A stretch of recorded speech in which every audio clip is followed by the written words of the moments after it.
Bonsoir, chers fidèles téléspectateurs de UKTV. Bienvenue dans votre bimensuel Pourquoi pas, l'émission qui va à la découverte des talents et des initiatives extra-académiques des différents membres de la communauté universitaire de Kara pour un partage de visions et d'expériences.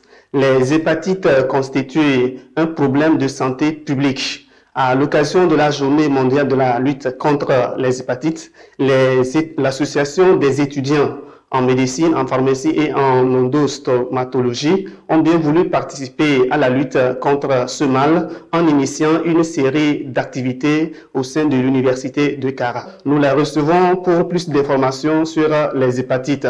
Justement, nous avons invité le docteur El Hadji Yacoubou Rafiou, médecin hépato-gastro-entérologue au CHU Kara. C'est avec lui que nous allons avoir plus d'informations sur les hépatites. Bienvenue, docteur. Bonjour, merci. Oui, bonjour à vous. Comment vous allez? Ça va très bien. Et de votre côté? Bon, Dieu merci. Voilà, nous sommes là pour parler des hépatites. Qu'est-ce que l'hépatite? Alors, je vous remercie pour cette séance de travail. Les hépatites, c'est une inflammation du foie. Oui. Et ici, nous parlons des hépatites virales. Donc, c'est une inflammation du foie liée à une infection par les virus de l'hépatite. Oui. Ok, donc c'est l'hépatite, justement, on peut comprendre en termes simples que c'est une inflammation du foie. Du foie. D'accord. Alors, qu'est-ce qui cause cette inflammation du foie? Il y a plusieurs causes Oui. qui peuvent entraîner une inflammation du foie ou une maladie du foie, dont les virus de l'hépatite. Et donc, les virus de l'hépatite sont également nombreux. Oui. Donc, on peut avoir une inflammation due à l'alcool, aux médicaments, aux virus. Et donc, nous, ici, spécifiquement, on parle des virus. OK. Et dans nos milieux, quelles sont les causes les plus fréquentes? Comme vous êtes à l'hôpital, certainement que vous recevez des patients. Alors, concernant les hépatites virales, c'est un problème majeur de santé publique, comme vous l'avez souligné tout à l'heure. Et donc, les virus les plus fréquents que nous rencontrons ici, c'est le virus de l'hépatite B et le virus de l'hépatite C. Voilà. Il y en a d'autres virus, le D, le A, mais les plus fréquents ici, c'est le B et le C. OK. Alors, comment ces virus se manifestent? Pour ce qui concerne les manifestations des hépatites virales, en principe, on a deux situations. Donc, quand on contracte le virus, on est infecté, on est contaminé, on peut faire ce qu'on appelle une hépatite virale aiguë. En ce moment, on peut avoir les manifestations, les symptômes qui se manifestent comme un paludisme. C'est-à-dire, on a les courbatures, on a les maux de tête, on a les yeux qui sont jaunes. Mais en dehors de ça, on a les hépatites virales chroniques. Quand c'est chronique, ça veut dire que ça dépasse 6 mois. En ce moment-là, souvent, c'est asymptomatique. Donc, les hépatites virales et chroniques sont généralement asymptomatiques. C'est-à-dire qu'il n'y a aucun symptôme. On vit bien, on pense qu'on est bien portant. Alors, quelles sont les voies de transmission des hépatites? Les voies de transmission des hépatites virales, surtout B, les voies de transmission sont nombreuses, mais la voie de transmission la plus importante, c'est la voie sanguine. Il faut qu'il y ait un mélange de sang d'une personne contaminée à une personne qui est saine, et donc il y a transmission. Donc c'est le sang. Toute situation qui peut entraîner un mélange de sang va entraîner une contamination. C'est-à-dire, c'est comme par exemple le virus du VIH. Et donc, quand il y a un mélange de sang, il y a contamination. Et donc, cette transmission sanguine-là, elle est prédominante, elle est fréquente depuis la naissance, c'est-à-dire au cours de l'accouchement, comme souvent il y a un mélange de sang entre le bébé et la maman. Donc, généralement, les enfants sont contaminés depuis le bas âge. Ensuite, oui, quand dites-vous, parce que couramment nous entendons les gens dire que la salive aussi contient le virus d'hépatite et pourrait transmettre. C'est pourquoi en public, il ne faut pas boire peut-être l'eau avec le même gobelet. Effectivement. En dehors de la voie sanguine, il y a d'autres voies de contamination. Oui. Il y a la voie sexuelle, d'accord? Les liquides biologiques, les sécrétions génitales peuvent contenir le virus. Donc, au cours des rapports sexuels, on peut être contaminé si le partenaire est infecté. Oui. Également, le virus, exceptionnellement, peut se retrouver dans certains liquides comme la salive. Mais ça, c'est des situations rares. OK. D'accord? On parle également de la sueur, mais ce n'est pas les voies, les voies qui sont les voies qui prédominent dans la transmission du virus de l'hépatite B. Mais c'est sanguin, la voie sexuelle, comme je l'ai dit, dans les liquides biologiques. OK. Alors, certainement que cette maladie a certaines complications. Est-ce que vous pouvez nous citer par rapport à cela? Oui, et les hépatites virales, comme je l'ai dit tout à l'heure, sont généralement asymptomatiques à la phase chronique. Et c'est rarement que les gens peuvent sentir quelques signes comme la fatigue intense, vous voyez. Mais ces hépatites virales, ces infections vont évoluer vers les complications. Et les complications majeures de ces hépatites virales-là, c'est la cirrhose du foie. C'est-à-dire le foie est complètement gâté. Il a été gâté par le virus qui grignote le foie au jour le jour.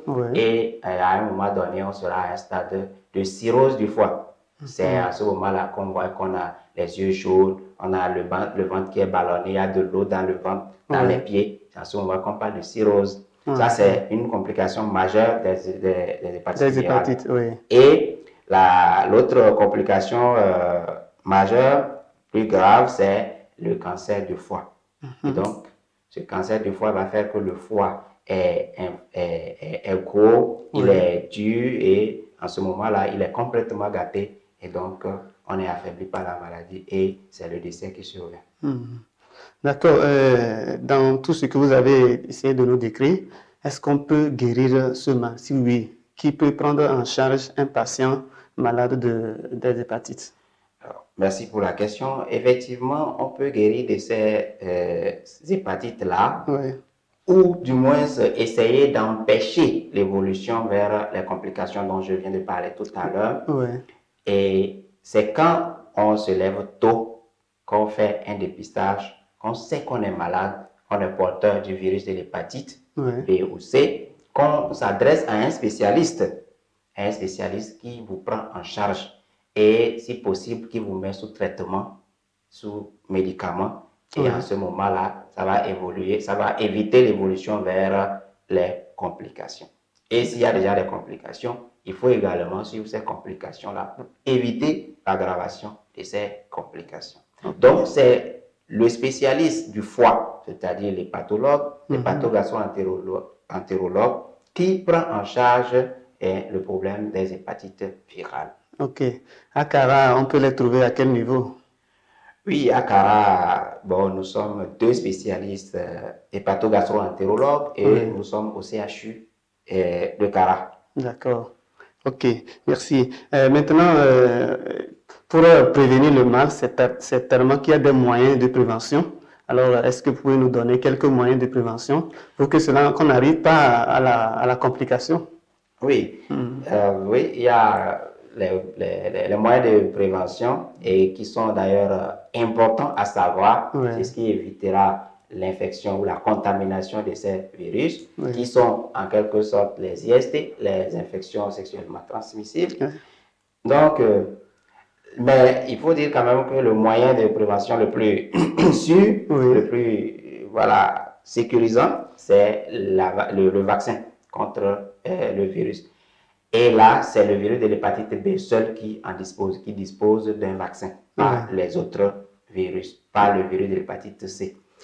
Ensuite, comme on l'a dit tout à l'heure, connaissant les moyens de contamination, j'ai dit de la mère à l'enfant, ça c'est la contamination verticale au cours de l'accouchement. Donc, il faut prendre en charge déjà les mamans, les mères qui souffrent de ces hépatites virales-là pour qu'à l'accouchement, il n'y ait pas une transmission de la mère à l'enfant.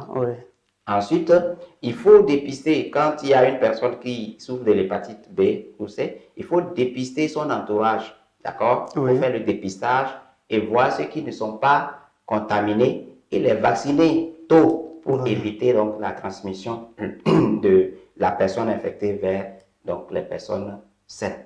D'accord. Oui. Également, il faut, comme on l'a dit tout à l'heure, que ça se transmet par la voie sexuelle. Donc, forcément, il faut donc les rapports sexuels protégés. Oui. L'utilisation des préservatifs est important pour éviter ces genres de... Donc, éviter les partenaires multiples, vous voyez. Et donc, comme je l'ai dit tout à l'heure, si on se vaccine correctement, on est immunisé. Je crois que pour l'hépatite B, c'est rassuré, on ne peut plus être contaminé. Ok. Justement, vous avez parlé du vaccin. Quelle peut être la durée de validité ou bien combien de doses quelqu'un doit prendre pour être immunisé? Généralement, avant de faire le vaccin, il faut faire le dépistage, être sûr qu'on n'est pas contaminé avant de se faire vacciner. Oui. Et donc, il y a un protocole donc, de vaccin qui comprend 3 doses. Et généralement, après les 3 doses, si on est immunisé, si on est protégé par les anticorps, je crois que ça suffit largement pour le reste de sa vie. D'accord. Merci beaucoup, docteur, d'être passé. Si vous avez un mot de la fin, vous pouvez le placer. Je vous remercie beaucoup pour cette initiative-là. Oui. Et je pense qu'on aura d'autres occasions pour essayer de détailler mieux ce que c'est que les hépatites virales et leur prise en charge. Et je vous rassure quand même qu'à Cara, nous prenons en charge ces patients qui souffrent de ces infections, de ces maladies. Oui. Je vous remercie. D'accord.